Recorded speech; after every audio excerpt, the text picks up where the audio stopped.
Thanks everybody for joining us. This is ClearBlade's ClearLab series, session 8, entitled The New Mqtt Library and Handling Promises.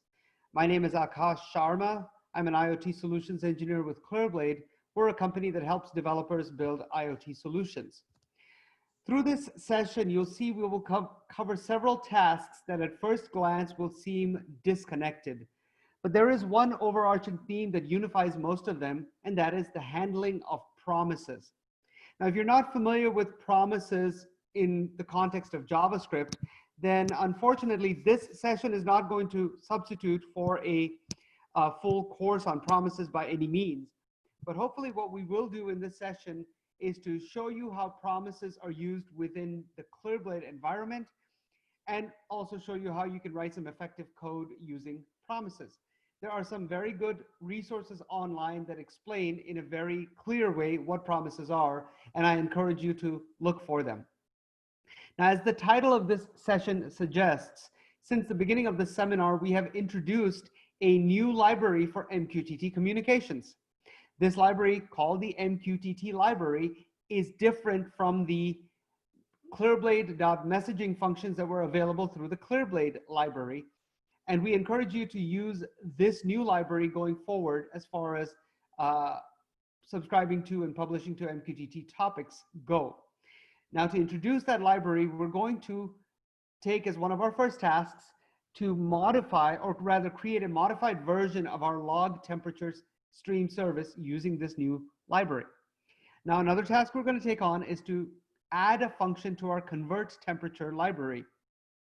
Currently, that library has one function to convert from Fahrenheit to Celsius. We're going to add a function to convert from Celsius to Fahrenheit. We're also going to add a toggle widget to our portal to select between C and F, Celsius and Fahrenheit. Now, why are we doing these two steps? It's because we're going to revisit that speedometer widget that has been lingering at the top of our portal ever since session 1. You'll recall in session 1, we built a microservice that hit an endpoint maintained by the National Weather Service, retrieved an array of time and temperature data, picked one temperature out of that array, didn't really matter which one, and displayed that temperature. It happened to be in units of Celsius.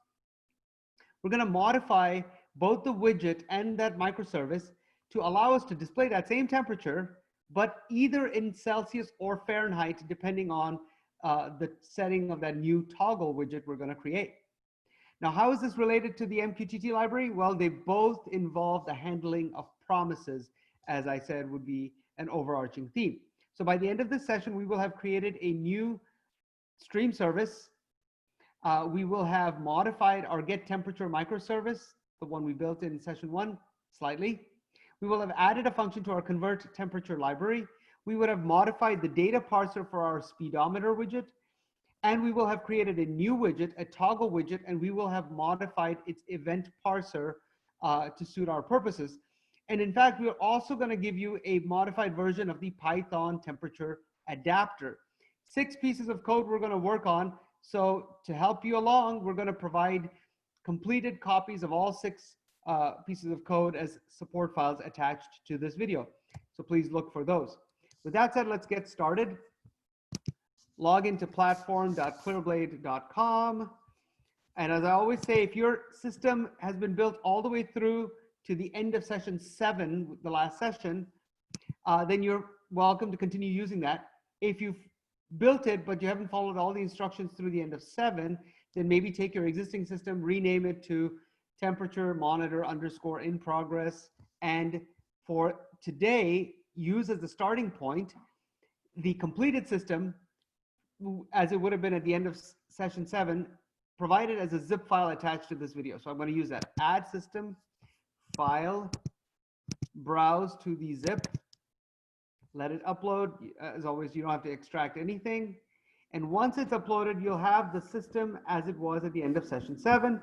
Let's do our preliminaries. Go to our users, change the credentials, change the password of the one user we've been using. Update. Let's go ahead and change our device credentials. We're really only going to use device 1 today, but let's go ahead and change the settings and change active key for both of them. I'm going to use this active key ABC123. and do that for device 2 as well. Okay, update. Great. Next, let's go ahead and launch the portal. We're not going to use it just now, but let's just go ahead and have it ready.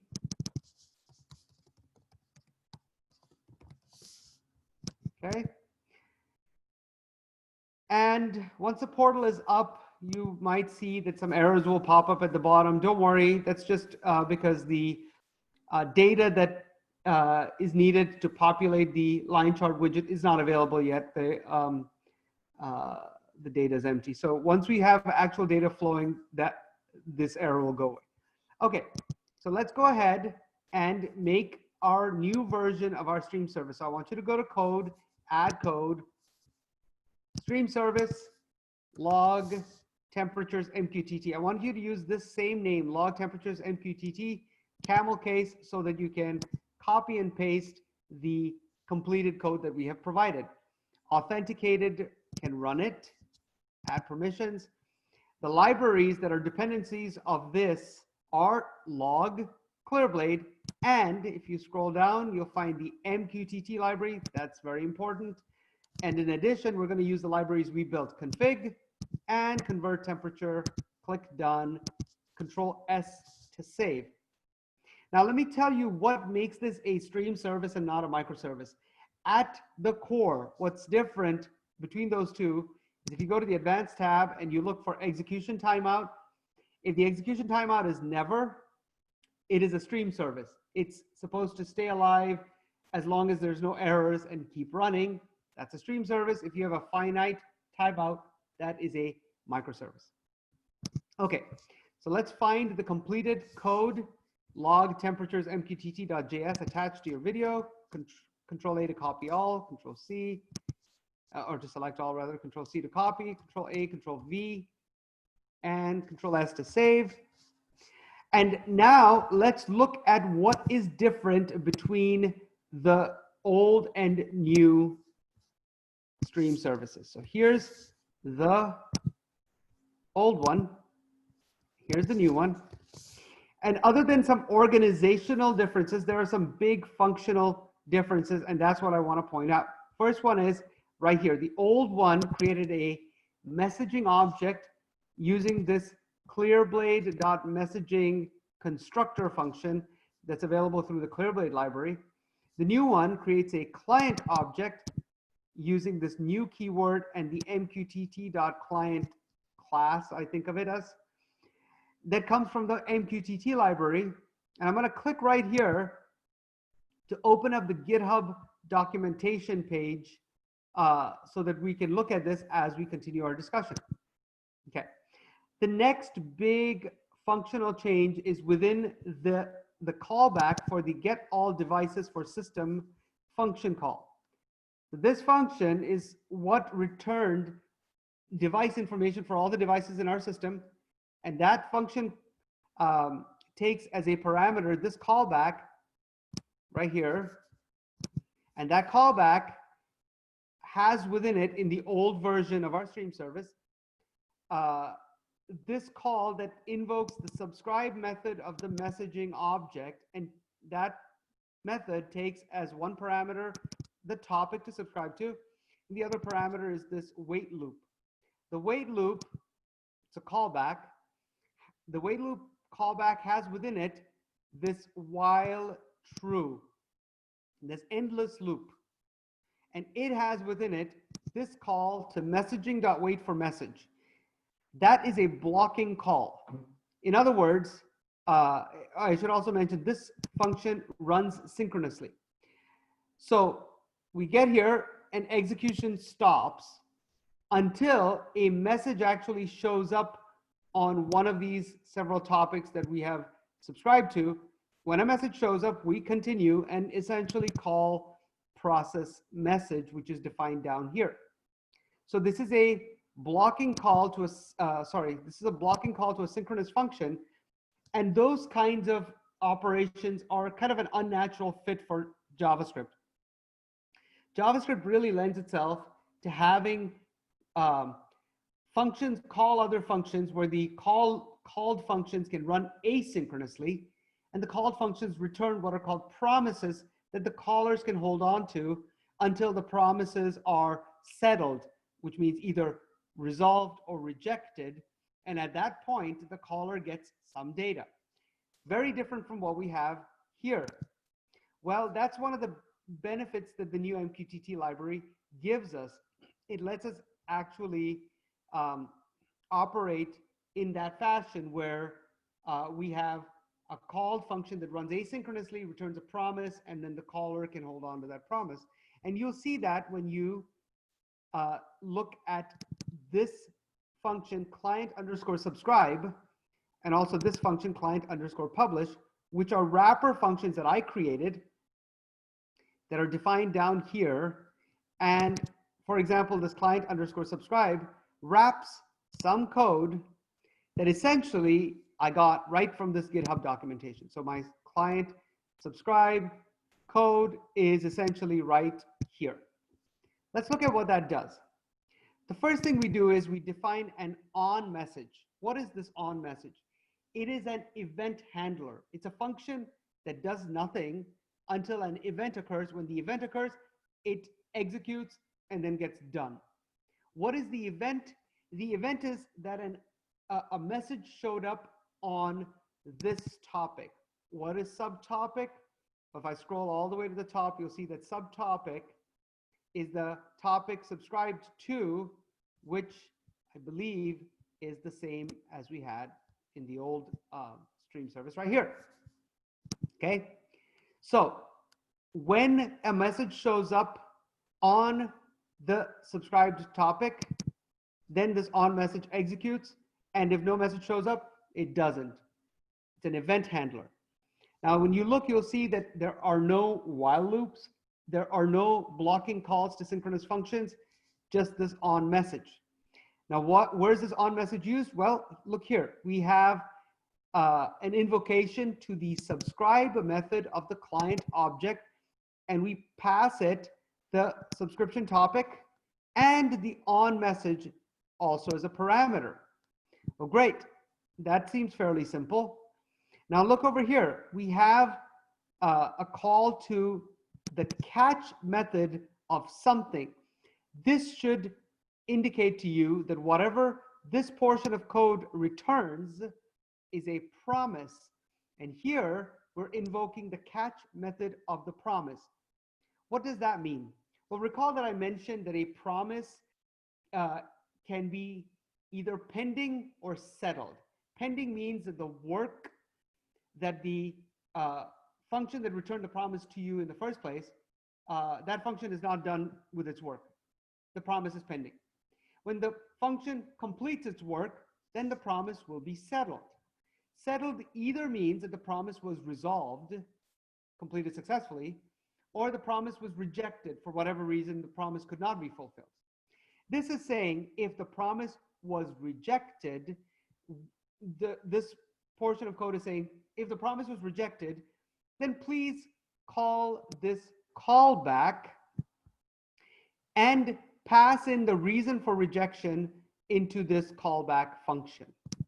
So this defines the callback to execute if the promise was rejected. And what we're seeing here is essentially if the promise was rejected, we exit this code service, and then that actually does kill the stream service. At that point, the stream service is not running if the subscription failed. Okay, let's look at the publish. Here I have a wrapper function called client_publish that calls the publish method of the client object, and that publish method takes the publish topic and the message to be published. But look at this, after that portion of code, we have a call to then method, and that should indicate to you that this portion of code does also return a promise. Here we're calling the then method of the promise, and we're passing in two callbacks, one to run if the promise was settled and resolved, and another to run if the promise was settled but rejected. If the promise was settled and resolved, then we want this callback to execute, and please pass in the resolution value as a parameter. And if the promise was rejected, please pass in the, please call this callback and pass in the reason for rejection as the parameter. Okay. Now you might say, I don't really want to log a message every time a publish completes successfully because I got a lot of publishes to do, and that'll just overrun my logs if I have logs turned on. So for that reason, what I'm going to do, and you don't have to make this change with me, I'm going to go ahead and remove everything from the then and that first callback and replace it with catch open parenthesis. So if the publish completed successfully, the promise was resolved, I don't really need to do anything. But if the promise was rejected, so the promise that this returns was rejected, then I essentially log the message and I exit the stream service as well. And that makes sense. Now, let me point out one benefit in addition to being able to have this asynchronous running of code that the Mqtt library provides us.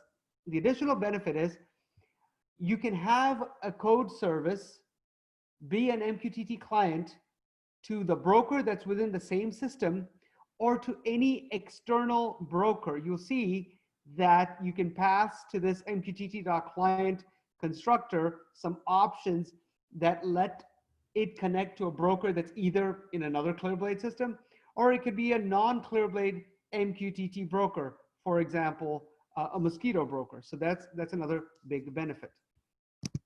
Okay, so with that said, let's go ahead and prepare the Python code for deployment. So I'm going to show you the Python code that we are going to, the version of the Python code that we're going to use as our adapter. What's different is that we are allowing the passing in of more command line arguments. So system key, system secret, and device key, these were ones that we would paste into our Python code, if you recall, in previous sessions. Now we're allowing you to pass those in as command line arguments. That being said, I will say that there is a Python adapter template that we have published on GitHub, and I will provide a link to that GitHub page as a support item for this video so that you can write some pretty sophisticated Python adapters using that. And one of the benefits that template gives you is it allows you to write adapters where you can pass in command line arguments with flags, and all the parsing is, how to do all the parsing is kind of built in for you. Okay, so let's go ahead and change our adapter. I'm sorry, adapter, temperature adapter, setup, get rid of the old one, import files, browse to the new one, update adapter. Okay, now let's go to our deployment. And we need to change the deployment because we have an additional service. So if you see, we have one service in our deployment. Now we have a second service, logTemperatures MQTT. Select that, save and exit. Great, now we are ready to spin up our edge. So let's go to edges, setup instructions, Linux x86-64. Let's copy the install command. And let's bring up our terminal. Let's paste the install. Let's copy our startup command. And let's paste our startup.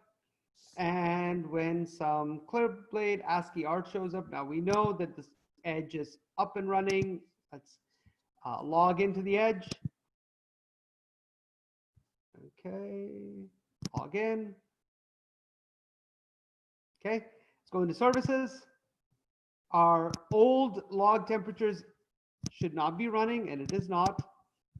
And our new log temperatures MQTT is also not, but we're going to start it up, refresh. And so again, I went to code editor, hit save and test, went to advanced, refresh, and now I see one instance of this running. So now our Python adapter is ready to run. Now let me get ready to run my Python adapter. you recall that we need to pass some things in, some new things in as command line arguments. So let me get ready. Let me right click here and create a new terminal, change directory into adapters, temperature adapter. There's my Python code, Python 3, temperature adapter. I need the system key, copy it, paste it. System secret, copy it, paste it.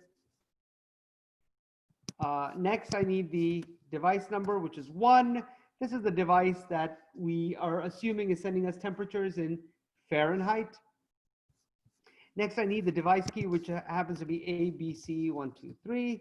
Then I need the low limit of temperature, 70 Fahrenheit, high limit, 100. And then I need the number of points to generate. So I'll make that 100. And now, let me get to the monitor portal, and let's start the Python code running. And now you should see data flowing into your widget. There it is. And the error goes away.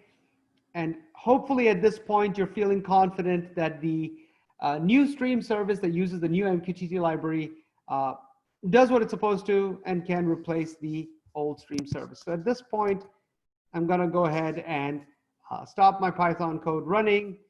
And now I've got that section completed. Now, the next thing we wanted to do was to use this speedometer widget, but have this temperature be displayed either in Celsius or Fahrenheit. So first thing I'm going to do is I'm going to create a toggle widget. So I'm going to select the speedometer. Then I'm going to click on this drop down and scroll down to toggle. And it shows up. I'm going to change a few things. I'm going to go to labels. Right now, the labels are off and on. I'm going to change that to, and don't worry about these errors.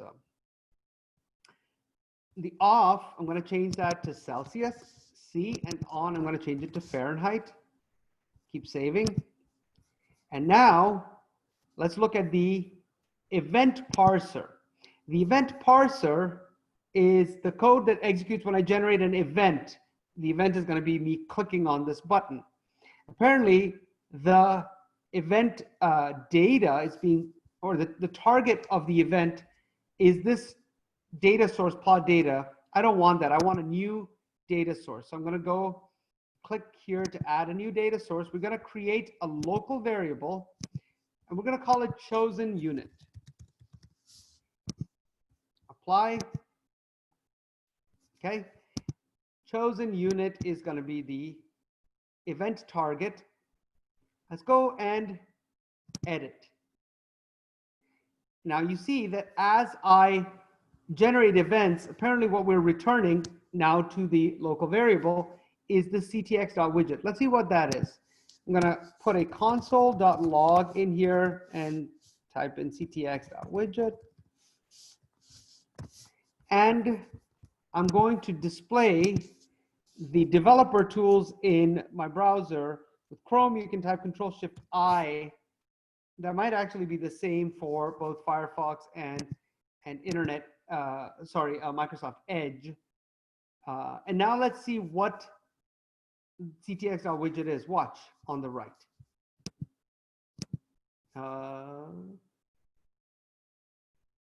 Sorry, something I did wrong here.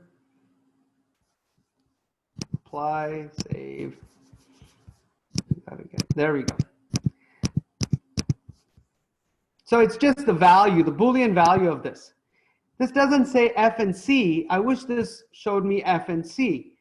Now watch. If I add a console.log call here, and I logged ctx.model.settings open close, that's a method call. Apply, save. Now watch what happens if I generate an event. Console with an E. Apply, save. Get rid of this. Now see what we get. we get an object that has on label and off label right here. So that tells me what to do. I can get the on label and the off label using the actual value of the widget. And fortunately, all that has been done for you. So you can go to your support files and look for toggle event parser. You can copy the contents, you can paste them here, apply, save, and now you can be sure that the value f and c are being written to the new local variable. Now, how can we get the code to use this? Well, let's go ahead and modify the microservice. So we're going to go to the microservice get temperature. So I want you to go to your platform, go to code, get temperature, and we're going to make this microservice return the temperature either in Fahrenheit or Celsius. To do that, we're first going to add the library convert temperature. Okay, and I keep saving. Now we're going to go into that library, and it has one function, Fahrenheit to Celsius. We want one more, Celsius to Fahrenheit. Well, guess where that is? We have provided it as a support file, convert temperature.js. There's my Celsius to Fahrenheit function. I copy that. I put a comma here, and I paste that. Save it. Go back to my original code service. And right here in this else block, all of this can be replaced with the completed else block in the support file getTemperature.js. Here's the else block. I'm going to copy all of that.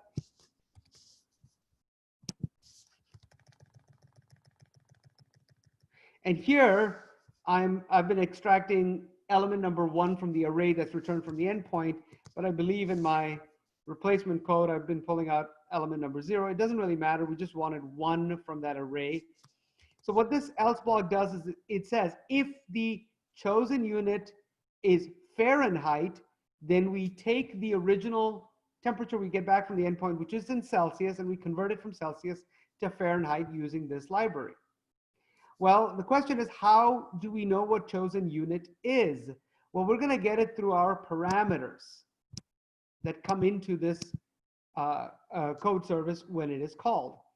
So there's one more line that I can copy from getTemperature.js, the completed code. You could actually copy and paste this entire file over the one that's currently there, but this hopefully shows you what the changes are. So what this is telling us is if there is a chosen unit in my parameters, use that as chosen unit, and if there's not, default to Celsius. So if I hit save and test, I should get a Celsius temperature, but let me now pass in a parameter. So I'm going to edit test params. I'm going to pass in chosen unit and F, update, save and test. Now you see that the same temperature is converted to Fahrenheit. Hopefully that makes sense. So now the microservice is ready, and we have a toggle to pick between C and F in the portal. But now who is going to call the code service? We could actually have made it so that this toggle widget calls the code service, but that doesn't seem a natural fit for me because I don't think to associate this with a temperature service. I do think to associate this with the code that generates temperature. So I'd rather have this widget call the code service, and I just want this widget to pass the chosen unit. Well, this is already passing the chosen unit into the local variable that we created. Now let's use that local variable and pass the value to the widget, the speedometer widget. So what we're going to do next is go and look at the speedometer widget, and I'm going to go to its data parser, which we've had for a while. There is no event parser for this guy. There's a data parser. I'm going to go and edit him before I change him, before I remove him. So I want you to see, we're basically passing in a value here. If I got rid of this word results and I apply, what happens? Oh, I'm getting an object here. Why an object? Well, it turns out that ctx.dataSource, which we're logging, is an object. And it is the results item in that object that is the number that I need to pass to the speedometer widget. The speedometer widget wants a value, an individual value, and not an entire object. Okay, keep that in mind. That's going to be important in the next few steps. Now, what we're going to do is modify the parser pretty drastically. We're basically going to get rid of it. So watch what we do. We go up here and we change the source for our parser to the new chosen unit. Now, as soon as I do that, you see that the value of the speedometer changed to C. Watch this. See that? So this event is causing C or F to get written to a local variable, and then that local variable being the source of the data parser for the speedometer, it gets passed into the speedometer, but obviously the speedometer doesn't know how to display the actual value with the needle. C and F don't really mean anything on a numerical scale. So how do we get an actual number? Well, what we need to do is to call that code service. Look how we can do it. We're going to call data sources dot get temperature. So if I hit get, you see all the data sources available. Get temperature is one of them. I want to call it with a parameter. So to do that, I call send data, just like this. Open, and then I pass a JSON object, an object with the parameter chosen unit. And what is its value? Well, apparently it's right here. So this ctx.dataSource is the chosen unit. So I'm going to take that, move it up here, const chosen unit equals that. Now be aware that the completed copy of this parser is attached, but let's just go through this and see what's going on. So I'm going to pass this in here. And I'm going to assume that I get the value back. So here I'm going to say var returned data equals, and then I'm going to return returned data. Okay. Apply, save. Oh, what's going on here? I'm seeing object and not a number. Okay, I think I know how to solve this. So I'm going to go ahead and put in here dot results like I did before. Apply. Well, I'm not seeing the value that I expected. I'm seeing a 0. That doesn't seem right. What's going on? Let's find out what this returned data actually is by logging it. Well, previously, when we did a console log on the item that we eventually got the results item out of, we found that that was an object. Let's see if this is an object as well. Apply, save. What is it? Oh, it's not an object. It's a promise. I see. This is a promise and not an object.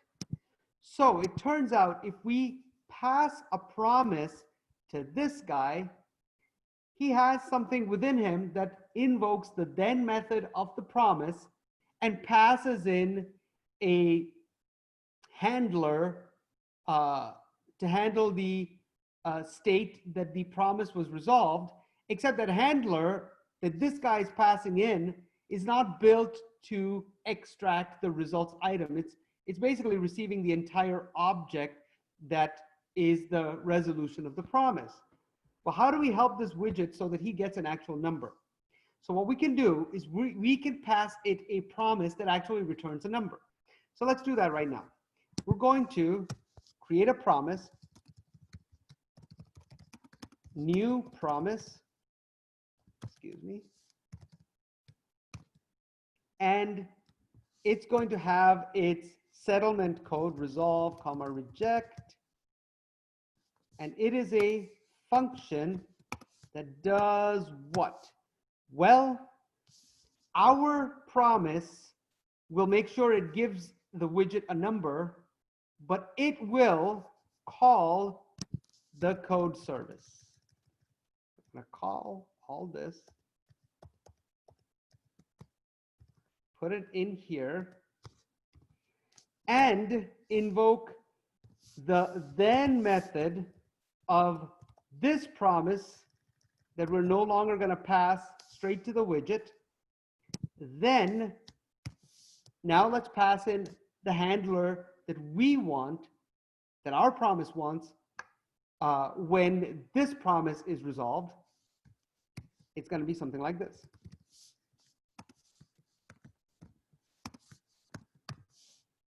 And what we want is to resolve with value dot results. So our promise gets resolved here by passing the value dot results that came from this promise. Okay, and now if we return our new promise to the widget,